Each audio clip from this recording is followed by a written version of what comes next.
नेति नेति भारत के सबसे पुराने उपनिषदों में से एक बृहद अरण्यक में लिखे इन दो शब्दों के मतलब का एहसास मुझे दुनिया के सबसे बड़े मानव समागम में जाकर होगा, ये सोचा नहीं था। प्रयागराज का महाकुंभ आया तो था यहाँ पर कुछ सवालों के जवाब ढूंढने, इसके समय और स्थानों को लेकर, अदृश्य सरस्वती नदी को लेकर, इसके विशाल कार्यक्रम, भूगोल और इसमें भाग ले रहे अखाड़ों को लेकर, और क्यों आते हैं करोड़ों लोग यहाँ, एंड कैसे मैनेज होता है दुनिया का इतना भव्य और विशाल समारोह।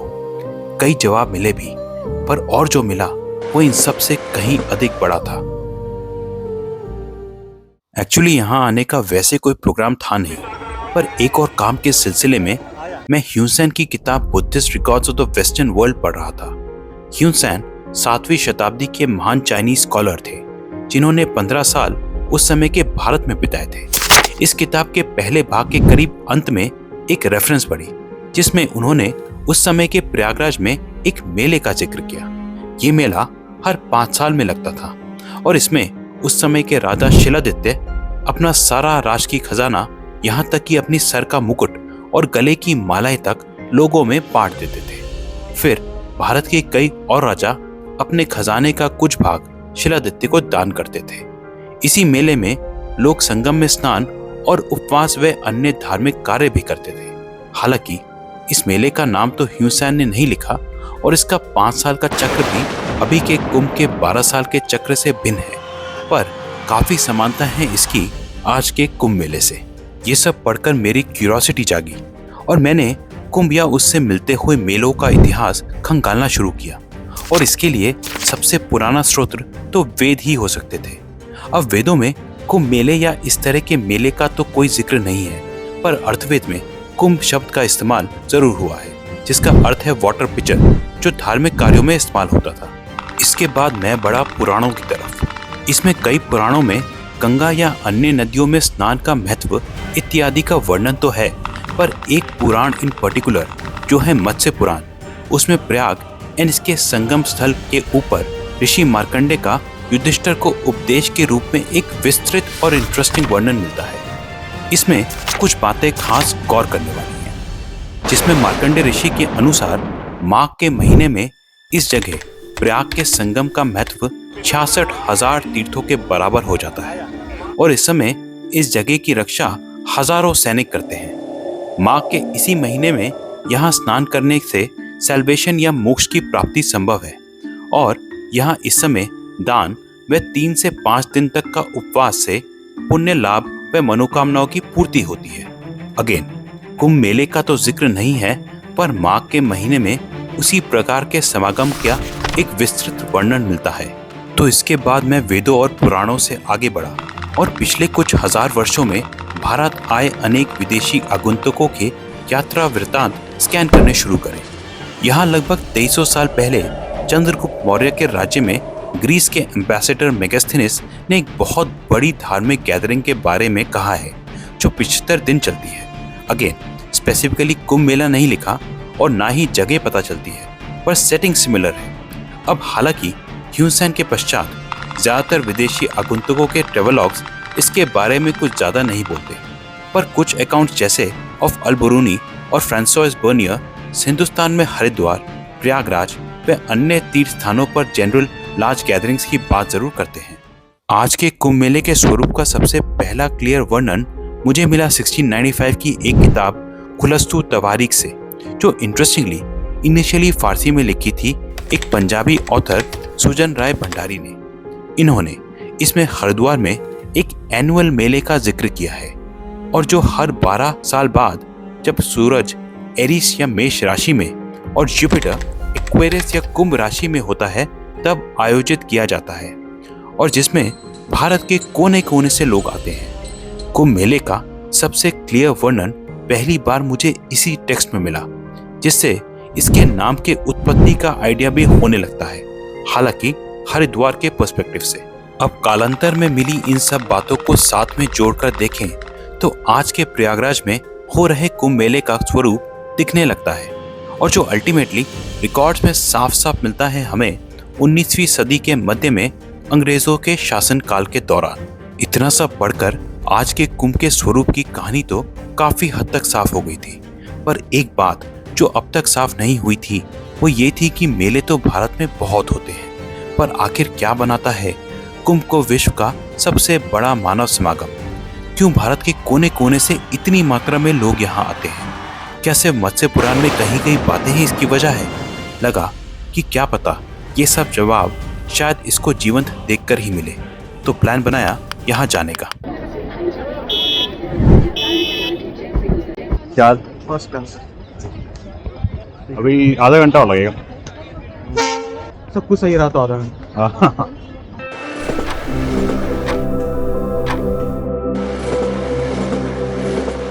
5 घंटे के डिले के बाद फाइनली ट्रेन आ गई है वंदे भारत लेफ्ट में, तो चलते हैं टू प्रयागराज।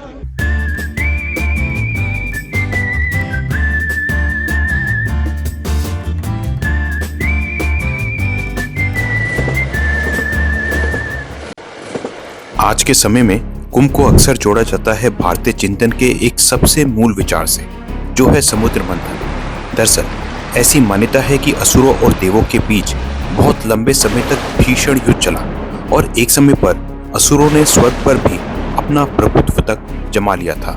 इसके बाद देव गए विष्णु जी के पास, जिन्होंने उनको क्षीर सागर का मंथन करके अमृत प्राप्त करने को कहा, जो देवों द्वारा अकेले करना संभव नहीं था।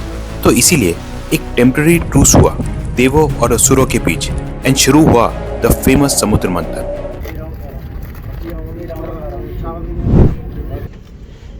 कैसी है? सही है।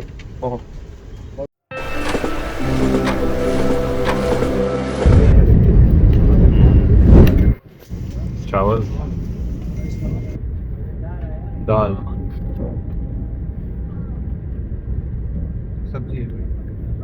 सब्जी हो, सब्जी पनीर की लग रही है एंड वो मेरे को स्वीडिश लग रहा है कुछ।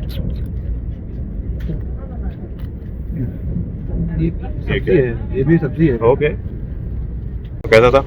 पनीर ही ठीक था, बाकी दाल वगैरह मतलब इतना वो कुछ खास नहीं, पनीर ही हो गया।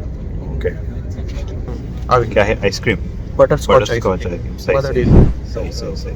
तो समुद्र मंथन के शुरू होने के बाद बहुत कुछ निकला क्षीर सागर के गर्भ से, पर अंत में निकले धन्वंतरी अमृत को लिए हुए, और जिसको पाने के लिए असुरों और देवों के बीच एक बार फिर से टसल शुरू हुई। एंड इस आपाधापी में 4 अमृत की बूंदें गिरी आज के भारत के प्रयागराज, हरिद्वार, नासिक और उज्जैन में, जहां ऐसी मान्यता है कि हर कुंभ मेले के दौरान अमृत यहाँ की नदियों में वापस आता है। तो सुबह के बज रहे हैं 3 और ये रहा प्रयागराज ट्रेन स्टेशन। चलते हैं होटल की तरफ, काफ़ी लेट हो गई ट्रेन।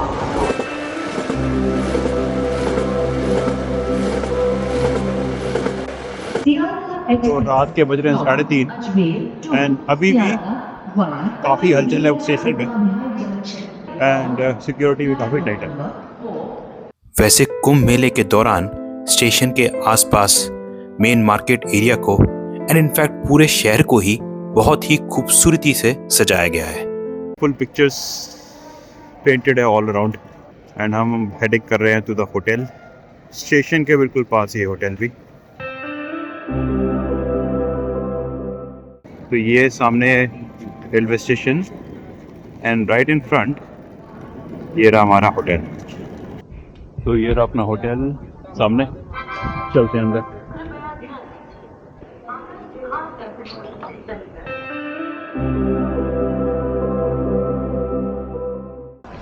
तो निकल गए हैं कुंभ मेले के लिए एंड यहाँ पे ये भीड़। तो अपने महाकुंभ की जर्नी की शुरुआत हमने करी प्रोबेबली इस मेले के सबसे महत्वपूर्ण क्षेत्र से, जो है संगम घाट, जहाँ एज द नेम सजेस्ट्स है त्रिवेणी, एज यहाँ संगम होता है गंगा, यमुना और अदृश्य सरस्वती नदियों का। और यहाँ जाने के लिए हम पहुँचे सरस्वती घाट। सामने देखने को मिल रहा है किला घाट और the major ghats of Prayagraj. अब वैसे तो प्रयागराज में कई घाट हैं, पर कुंभ संगम क्षेत्र के सबसे पास लाइकली हैं ये 9 घाट्स। हमने स्टार्ट किया सरस्वती घाट से, जिसके पास ही पड़ता है किला घाट एंड जहाँ है ये अकबर फोर्ट जो फेमस है अपने अक्षयवट पेड़ के लिए, जिसकी ऐसी मान्यता है कि वो द ग्रेट डेल्यूज के समय से खड़ा है। इसके थोड़ी देर बाद ही हम पहुंच जाते हैं कुंभ मेला की सबसे इम्पोर्टेंट जगह संगम क्षेत्र। तो सामने दिखाई दे रहा है वो यहाँ पे झंडे लगे हुए हैं, संगम एरिया। तो ये है संगम एरिया। ये पीछे यहाँ पे नीचे है गंगा नदी, थोड़ा मटमैला कलर पानी है इसका। पीछे यमुना नदी आ रही है, यहाँ पे जो मर्ज हो रही है। यमुना नदी का पानी हल्का सा ब्लूइश टिंज है उसके पानी में। सारी बोट्स यहाँ पे लगी हुई है, उसको हॉप करके जाएंगे। सेंटर में जहाँ फ्लैग्स हैं यहाँ पे डुबकी मारने का प्रोविजन है। ऋषि मार्कंडेय द्वारा मत्स्य पुराण में वर्णित इस संगम क्षेत्र का वर्णन तो हजारों साल पुराना है और तब से अब तक बहुत कुछ बदल गया है यहाँ और भारत में भी। पर आज ये क्षेत्र सिर्फ एक स्नान की जगह या दो नदियों का संगम नहीं है, बल्कि भारत के मूल सार के प्रतीकों में से एक है। संगम से हम पहुंचे अरियाल घाट, जो है यमुना नदी के राइट बैंक पर। ये कुंभ का एरिया लगभग 4400 हेक्टेयर्स में स्प्रेड आउट है, जो कि यूपी की टेम्पररी 76 डिस्ट्रिक्ट डिक्लेयर की जाती है। इसके एक अलग से डीएम और एसडीएम होता है। इसको 25 सेक्टर्स में डिवाइड किया गया है, जिसमें 5 ब्रॉड जोन्स हैं। फर्स्ट 2 सेक्टर्स है परेड ग्राउंड, जहाँ से नॉर्मली कुंभ की एंट्री भी कर सकते हैं, कुंभ मेला क्षेत्र की। और यहाँ पर जनरली एडमिनिस्ट्रेटिव ऑफिसेज और कुछ टेंट कॉलोनीज भी बनाई गई है। 3 और 4 है Sangam ground. Sangam ground as the name suggest Sangam area के बिल्कुल पास में है। अब जो परेड ग्राउंड है ये एरिया है हमारा यमुना नदी के लेफ्ट बैंक पर। संगम एरिया के पास हो गया। उसके बाद सेक्टर 6 से सेक्टर 9 या 10 तक है तेलियारगंज का एरिया, जो कि गंगा नदी के राइट बैंक पर लोकेटेड है। यहाँ पर नॉर्मली कुछ आश्रम से कुछ रहने की जगह भी हैं। इसके बाद सेक्टर 5 और सेक्टर 10 से सेक्टर 22 तक है झुंसी का एरिया, जो है गंगा नदी के लेफ्ट बैंक पर लोकेटेड है। यहाँ पर अगेन कुछ आश्रम्स और टेंट सिटी है। मोर इम्पोर्टेंटली सेक्टर 21 में ऑन त्रिवेणी रोड पड़ता है मेजर जो अखाड़ा था, 13 मेजर अखाड़े, उनके आश्रम्स जो हम देख सकते हैं। उसके बाद आता है अगेन यमुना नदी के राइट बैंक पर फाइनल अरियाल का एरिया, जो कि ये अरियाल के एरिया में यहाँ पर काफ़ी लग्जरी टेंट्स भी लोकेटेड है। एंड यहीं पर है शिवालय पार्क इसके पास। तो चलते हैं आगे। तो ये मेरे पीछे है अरियाल एरिया के पास शिवालय पार्क, जहाँ पे 12 ज्योतिर्लिंग है। अभी अंदर जाके पार्क को देखते हैं। ये खूबसूरत शिवालय पार्क कुंभ मेले को ध्यान में रखकर बनवाया गया है और इसीलिए ये पिछले वर्ष मिड दिसंबर से ही खुला है। यहाँ देखने के लिए 12 ज्योतिर्लिंगों का एक खूबसूरत मिनिएचर वर्जन बनाया गया है। इसके अलावा यहाँ कुछ और मंदिरों के भी मिनिएचर मॉडल्स हैं एंड एक ब्रह्मा जी की भी खूबसूरत प्रतिमा बनाई गई है। तो शिवालय पार्क के बाद एंड कुंभ क्षेत्र के अरियाल और संगम जोन्स को कवर करके हम पहुंचे इसके तीसरे रीजन परेड ग्राउंड और उसका सेक्टर 1 एंड यहाँ राइट में सारा सेक्टर 1। यहाँ राइट में ट्रेन की टाइमिंग भी दिखा दो एंड ये ट्रेन काउंटर्स सेक्टर 1 के पास। तो जगह जगह पर काफ़ी सही फूड कोर्ट, चाय पॉइंट है। ये काफ़ी सही फूड कोर्ट है, करीब 1 किलोमीटर अंदर एंट्री के सेक्टर 1 में। काफ़ी सही है। फूड कोर्ट के अलावा जगह जगह मार्केट, यहाँ पर रेलेवेंट शॉप यहाँ पे मिलेगी। वैसे देश के बाकी मेलों की तरह सारे रंग है कुंभ मेले में भी, पर apart from its massive scale एक एसेंस है इस मेले का जो इसको सबसे अलग करता है, और वो हमें मिलता है इसके अखाड़ा क्षेत्र में पहुंचकर, जो है झुंसी के एरिया में, एंड जिसको परेड ग्राउंड से पहुंचा जा सकता है गंगा नदी को पार करके, एंड जिसके लिए हमको क्रॉस करना होता है पीपा या पॉन्टून पुल पर। सामने उधर सारे पीपा पॉन्टून पुल है। 30 पॉन्टून पुल बने हुए हैं नदी पर, इन नदियों पर, यमुना गंगा नदियों पर, to go across this Kumbh area. एक पर हम चल रहे हैं।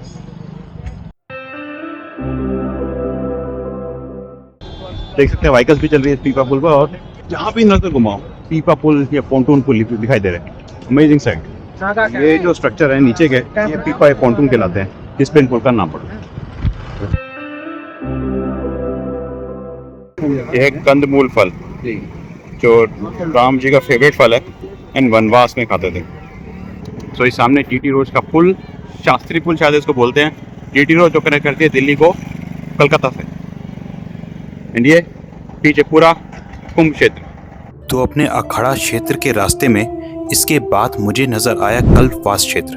दरअसल यहाँ प्रयागराज में हर वर्ष माघ मेला लगता है, जिसमें ऐसी मान्यता है कि लगभग 1 महीना सादगी से रहकर, जिसमें इंक्लूडेड है जमीन पर सोना, एक ही समय पर खाना, गंगा या संगम में स्नान लेना इत्यादि, तो ऐसा 12 वर्ष तक लगातार करने पर मोक्ष की प्राप्ति संभव है, और ऐसा करने वाले लोगों को बोलते हैं कल्पवासी।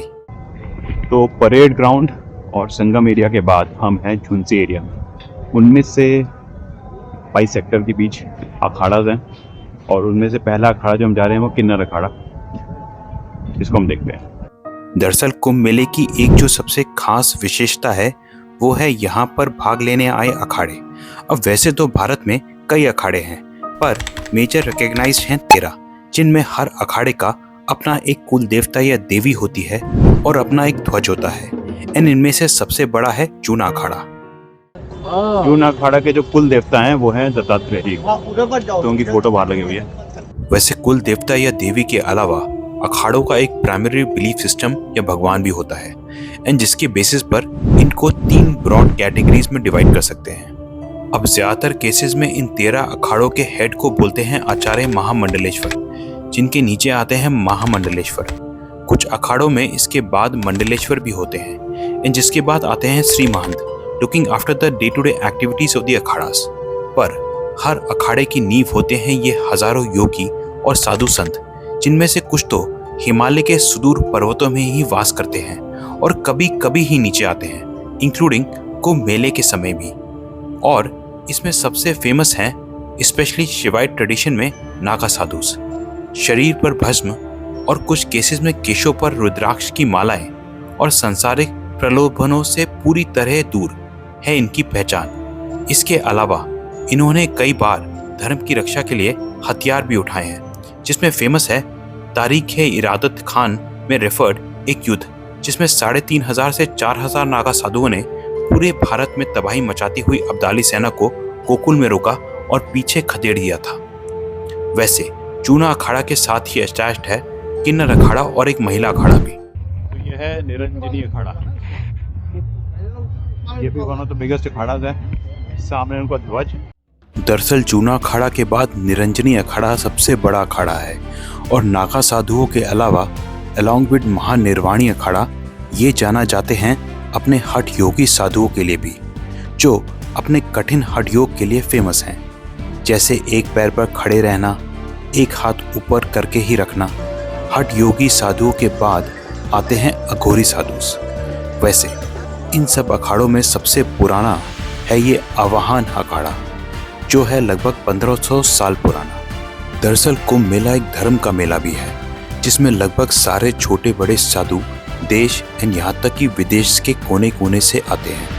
तो ये मौका होता है श्रद्धालुओं को एक ही जगह पर सब गुरुओं और साधुओं से रिलेटिवली आसानी से मिलने का, और इन अखाड़ों व साधुओं को भी भक्तों से जुड़ने का, विचारों का आदान प्रदान करने का, व नए लोगों को अपने अखाड़े में शामिल करने का।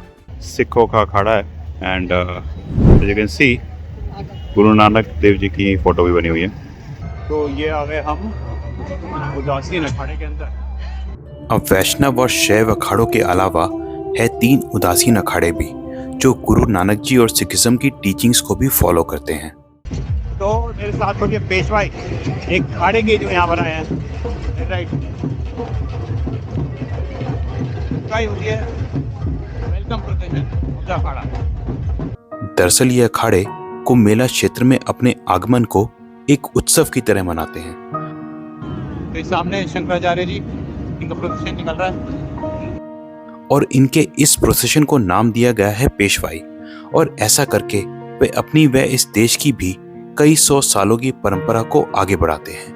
वैसे कुंभ मेले की एक और परंपरा है जिसमें ये अखाड़े भाग लेते हैं, और वो है इसके शाही स्नान, जो कि इस कुंभ मेले में है ये 6। कैसा था मेला? मेला जो ढूंढा था। दरअसल विश्व में नाम का बहुत महत्व है, एज इसी से किसी व्यक्ति या जगह की सही पहचान हो सकती है। पर कुछ चीजें ऐसी भी होती हैं जो नाम से बहुत ऊपर होती हैं, जैसे कि ये कुंभ मेला।